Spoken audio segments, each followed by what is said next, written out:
All right, so 14 food truck owners were interviewed for this particular video, and we actually are exposing some of the biggest daily challenges when operating a food truck. So welcome to Food Truck Freaks. We are all about the food truck business side of food truck entrepreneurship. Definitely hit the subscribe button. We got a lot of great tips, trips, and pointers for you as a food truck owner. So let's go from number 14 down to number 1.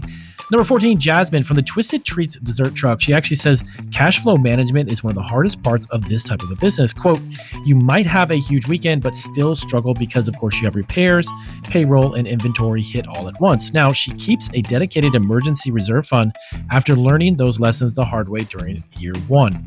Now, number 13 is Eric from the Mac Attack truck. Eric actually says burnout becomes very real. Of course, quote, you're cooking, you're cleaning, you're driving, you're marketing as well, posting online, answering emails. It's kind of nonstop.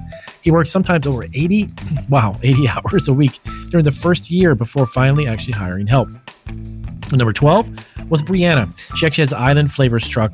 Brianna actually says that event organizers sometimes overpromise on attendance numbers. Now, we prepared 5,000 people once and maybe 1,200 people showed up. That mistake actually left her with a massive amount of leftover inventory and even labor costs. Number 12 was Nate. This guy was really cool. Nate was from the Grill Master Express. Nate actually says fuel costs add up faster than new owners actually expect, especially nowadays. He said, quote, driving, generators, propane, it all eats up into the daily profit.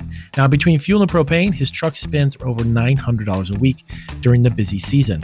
And number 10 was Lisa from the Southern Seoul Kitchen. Now, Lisa actually mentioned that she said customers' wait times can make or break a food truck.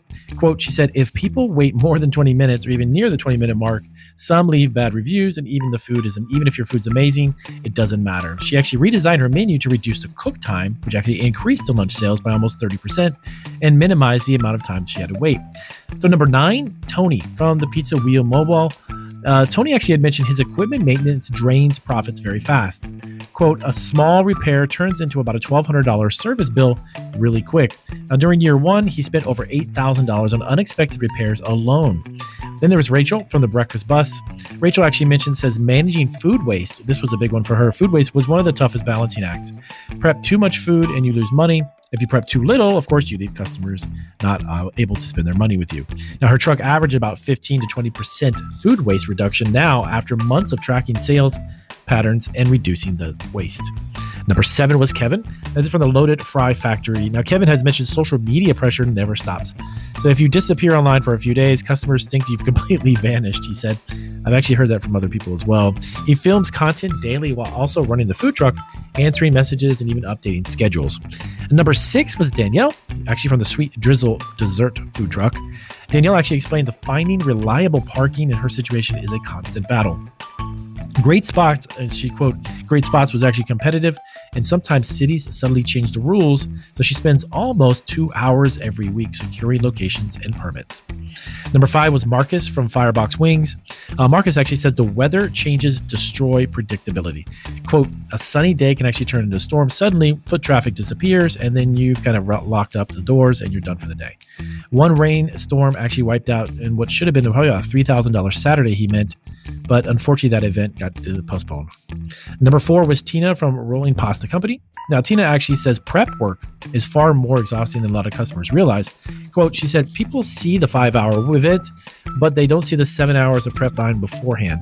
Now, her team spends nearly 10 hours daily. Wow, that's a lot. Between shopping, prep, service, and of course, cleanup. Now, number 3 was Jerome from the Big City Burgers. Jerome says that staffing is his biggest headache. Quote, someone calling out sick can actually throw off the whole operation into chaos. Now, one busy weekend, he says it serves 180, maybe 250 customers a day. So even losing one worker slows everything down. All right, the last 2 was Amanda. She's from Coastal Catch Seafood Truck. Amanda had mentioned, and she explained that one of the biggest problems was generator problems that can actually ruin an entire day's worth of business. Quote, she said, if a generator goes down, refrigeration and fryers and lights, everything stops. That's something actually a lot of food trucks owners don't realize. One breakdown actually during a festival cost her, she said, nearly $2,500 in sales due to spoilage. So last but not least, number 1 is Carlos, the Street Taco Kings. Carlos had said that the hardest daily challenges is running out of ingredients too early. He said, quote, we once sold out by 1:30 p.m. and we missed probably about $800 in sales.